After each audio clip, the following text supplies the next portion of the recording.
বিগত সময়ে বাজেট শোষণ ও লুটপাটের হাতিয়ার হয়ে উঠেছিল বলে মন্তব্য করেছেন জামায়াতে ইসলামীর সেক্রেটারি জেনারেল মিয়া গোলাম পরোয়ার।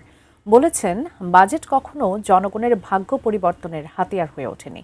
রোববার রাজধানী পল্টনে ইআরএফ মিলনায়তনে আয়োজিত মতবিনিময় সভায় একথা বলেন তিনি। মাহাদি সিকান্দারের রিপোর্ট।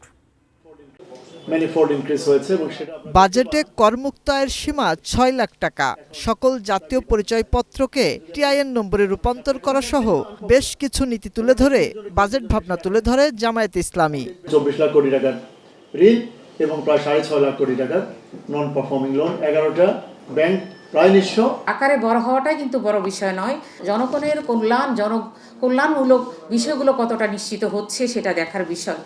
বিশ্লেষকরা বলেন, বৈশ্বিক ও জাতীয় নানা সংকটে বর্তমানে অর্থনীতি মারাত্মক ঝুঁকিতে আছে। বিরোধী দল হিসেবে জামায়াতকে বাজেট পাশের পর তা বাস্তবায়নে জোরালো ভূমিকা রাখার তাগিদ তাদের।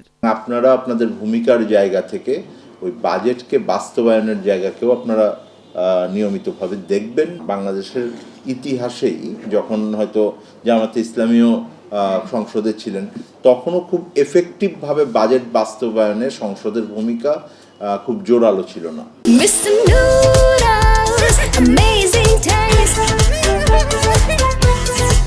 জামায়াতে ইসলামীর সেক্রেটারি জেনারেল মিয়া গোলাম পরোয়ার বলেন, বাজেটে আয়ের ক্ষেত্রে পক্ষপাত দুষ্ট আর ব্যয়ের ক্ষেত্রে বিলাসিতা রয়েছে, তা পরিহার করতে হবে। কখনো এই ৫৫ বছরে বাজেট জনগণের ভাগ্য পরিবর্তনের হাতিয়ার হয়ে ওঠেনি। গতানুগতিক ধারা থেকে আমরা বেরোতে পারিনি। সেজন্য আমরা এটাকে একটু এক্সেপশনালি ট্রেজারি বেঞ্চ এবং অপোজিশন সমন্বিতভাবে আমরা এটাকে আরেকটু সুন্দর করতে পারি কিনা। মতবিনিময় সভায় বক্তারা অতীতের মতো বড় বাজেটের মাধ্যমে বড় দুর্নীতির প্রবণতা থেকে সরকারকে সরে এসে বাজেট বরাদ্দের অর্থ মানসম্মত উপায়ে খরচের দাবিও জানান।